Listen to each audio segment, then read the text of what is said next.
Olha, hoje é segunda-feira, nós estamos a menos de uma semana agora das eleições segundo turno aqui no Brasil e a gente vai aproveitar essa semana para estar dialogando um pouco com os amigos e as amigas aqui nas redes sociais, na verdade externando um pouco da nossa preocupação, das nossas estratégias e da nossa argumentação também, um pouco da análise do que está ocorrendo no Brasil nos dias de hoje, nesse momento pré-eleitoral, uma eleição bastante, conturbada, uma eleição difícil que vai para segundo turno, aí com a disputa entre os candidatos do Partido dos Trabalhadores, Fernando Haddad, e o candidato protofascista do partido do PSL, o Jair Bolsonaro, tá certo? Nos últimos dias muita boataria nas redes sociais, né? Um disse-me-disse digital, eletrônico aí, e muita desinformação, na verdade. Ao invés de informação, nós estamos vivendo um momento de desinformação intencional e de deformação da opinião pública, da audiência aí, principalmente na internet. Mas eu queria mostrar inicialmente, na semana passada eu escrevi um artigo sobre essa história do como o fascismo se manifestou na Europa, né? Aí a partir da década de 20 do século passado, e eu encontrei um livro muito importante que serviu para a minha formação, inclusive a minha formação sociológica. É um livro que fala da trajetória de Antônio Gramsci, escrito pela Maria Antonietta Macchiotti, ela que é pesquisadora italiana, escreveu esse livro que foi publicado no Brasil pela editora Paz e Terra. Eu tenho esse livro aqui comigo, na verdade foi um presente de Tia Neves, quando ela estudou a filosofia ainda em Guarabira, né? A favor de Gramsci é o título do livro, e é um livro que eu tenho comigo desde 1988, para vocês terem ideia, né, do trajeto dessa discussão no Brasil, até um pouco logo depois do período de redemocratização aqui do Brasil, com a abertura e as diretas já. Naquele período, esse livro fez um certo relativo sucesso, principalmente no mundo acadêmico, de quem estudava aquelas transformações que ocorreram na Europa naquele período, né? Tem um trecho aqui que eu estava pesquisando sobre fascismo e coisa e tal, achei um trecho muito interessante nesse livro. O fascismo e o povo dos macacos, entre aspas, que é um capítulo muito interessante desse livro da Maria Antonietta. Ó, só um trechinho para vocês. O fascismo que se abateu sobre os países da Europa industrial e varreu a Itália, a experiência varreu da Itália, né? A experiência da grande luta operária e comunista. A atualidade da análise de Gramsci sobre o fascismo reside em suas ideias sobre a relação entre fascismo e a pequena burguesia, tá certo? A questão que ele coloca, onde e como o fascismo chega a conseguir uma base de massa, encontra uma resposta pertinente que pode dar conta do que ocorreu na Hungria, na Baviera, na Áustria, na Itália e em seguida na Espanha de Franco, em Portugal, na Grécia e também nos regimes ditatoriais da América Latina, explicando um pouco aquele período da ascensão do fascismo na Europa, principalmente nesse pedaço da Europa aqui, naquele período. Tem um trecho interessante que ela diz o seguinte, olha, essa pequena burguesia, ela tenta imitar a classe operária e sai às ruas. Gramsci descreve implacavelmente essa pequena burguesia urbana, ávida de poder, repleta de veneno anti-operário, profundamente conservadora, abre aspas, uma classe de fanfarrões, de céticos e corrompidos, fecha aspas. E compara a Bandarlog da novela Kingling. Esse povo dos macacos, abre aspas, que se acredita superior a todos os outros povos da floresta, possui toda a inteligência, toda a intuição histórica, todo o espírito revolucionário, toda a ciência do poder, etc. Fecha aspas. Tá certo? Diz mais aqui, ó, uma boutique de fofocas, ele chama, né?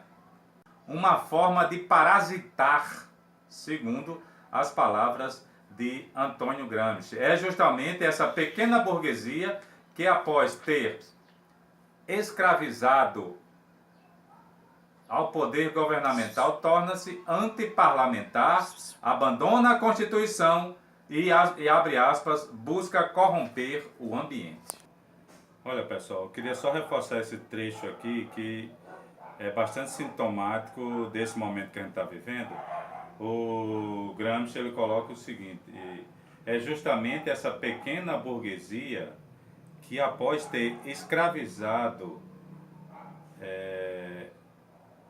após ter se escravizado ao poder governamental, torna-se antiparlamentar e abandona a Constituição.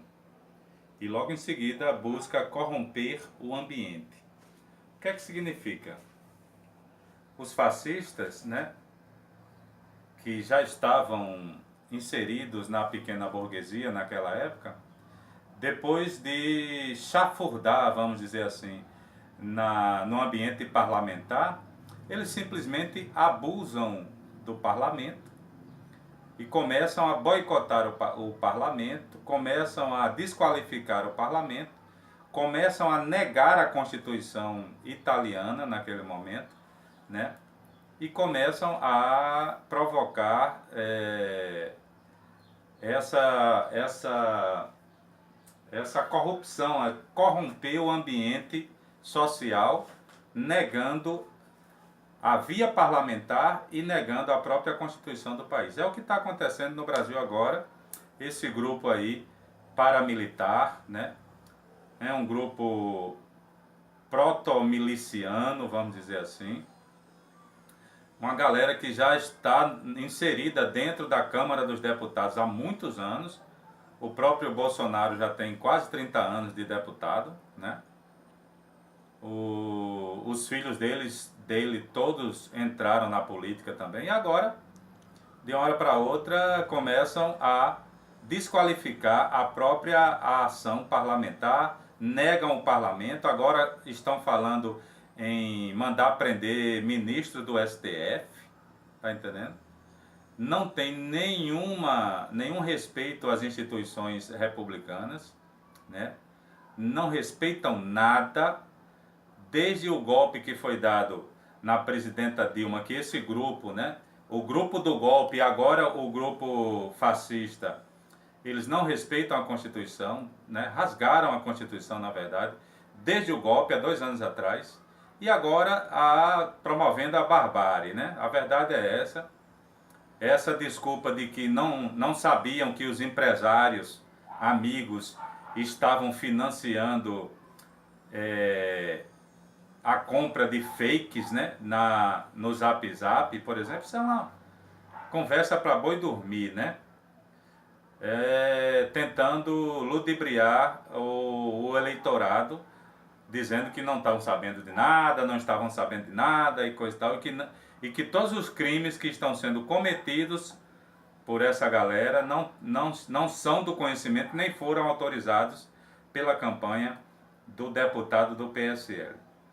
É um momento bastante complicado, a gente tem que estar muito atento. Não há segurança jurídica e institucional nenhuma no país atualmente.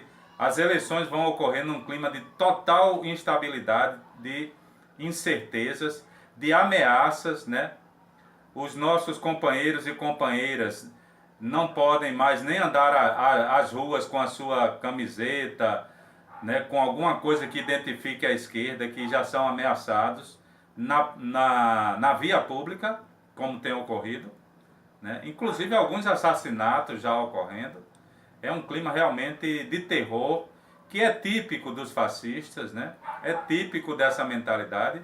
Não respeitam a lei, né? Não respeitam a Constituição, não respeitam os outros cidadãos, só eles que são cidadãos agora, que podem andar armados, que podem atirar, tá entendendo? Então a gente está num momento realmente difícil. A lição que a história nos dá é de não temer e preparar o nosso campo para, né, a nossa defesa, a nossa autodefesa, tá certo? A demonstração de medo, de silêncio, de covardia é um sinal que nós estamos fugindo do confronto, né? Mesmo que seja um confronto bastante perigoso e desigual, porque nenhum membro do PT, ninguém ligado às esquerdas defende a luta armada. Então, o recado que nós damos aqui é para a gente redobrar os cuidados, para a gente aumentar a solidariedade entre nós, andarmos mais unidos, estarmos mais unidos, nos protegermos, certo? Em momento nenhum abrir mão da democracia, das garantias republicanas que ainda permanecem, né? Até que saia aí o resultado das eleições. Não existe garantia nenhuma que esse grupo, se eleito, vá manter a Constituição como ela está e vá dar garantias de um Estado democrático e de direitos que o Brasil tem até hoje. Depois do golpe, nós perdemos todas as garantias e estamos vivendo um momento social bastante difícil, complicado, né? E as forças da esquerda precisam estar atentas para defender o povo que não está sacando isso, esse povo que está engolindo e comendo essa mentira dos fakes que foi implantado há mais de 2 anos aqui, né? Mentiras, tá certo? Em relação ao Partido dos Trabalhadores, né?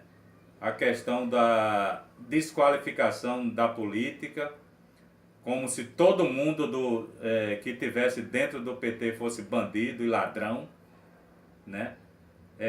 Criminalizando a política, demonizando a política e os políticos, e somente eles é que são os puros e os certinhos, né? E os que estão do lado do bem. Na verdade, essa galera é a galera de bens, os donos do capital que estão do lado deles, os fabricantes de armas que estão do lado deles, o agronegócio, os fazendeiros que têm as suas milícias rurais que estão do lado deles, tá certo? É a sociedade de bens contra os homens e as mulheres do bem. Tá entendendo? Essa é a disputa que se avizinha e a gente tem que garantir a vitória, a nossa vitória, a vitória de Fernando Haddad no próximo domingo, né? Não é mais uma questão de PT contra os outros, é todos os partidos que defendem a democracia contra esse grupo que ameaça a democracia constantemente, que não respeita as leis, que não respeita o Estado democrático de direitos e que é uma ameaça real à sociedade brasileira. Vamos ficar atentos, vamos ficar unidos e vamos garantir uma eleição livre, democrática, tá certo? E seja qual for o resultado do domingo, dia 28, nós precisamos estar vigilantes e atentos para depois das eleições a gente manter o Estado brasileiro funcionando democraticamente, com os direitos civis garantidos, né? Com a Constituição garantida. Estamos juntos, vamos à luta, tá certo? É uma batalha difícil, mas nós temos condições sim de vencer as eleições de forma democrática, corajosa, livre, aberta e transparente. Um forte abraço e a gente se vê por aí, nas ruas e também aqui dialogando com vocês através das redes sociais e da internet. Um forte abraço.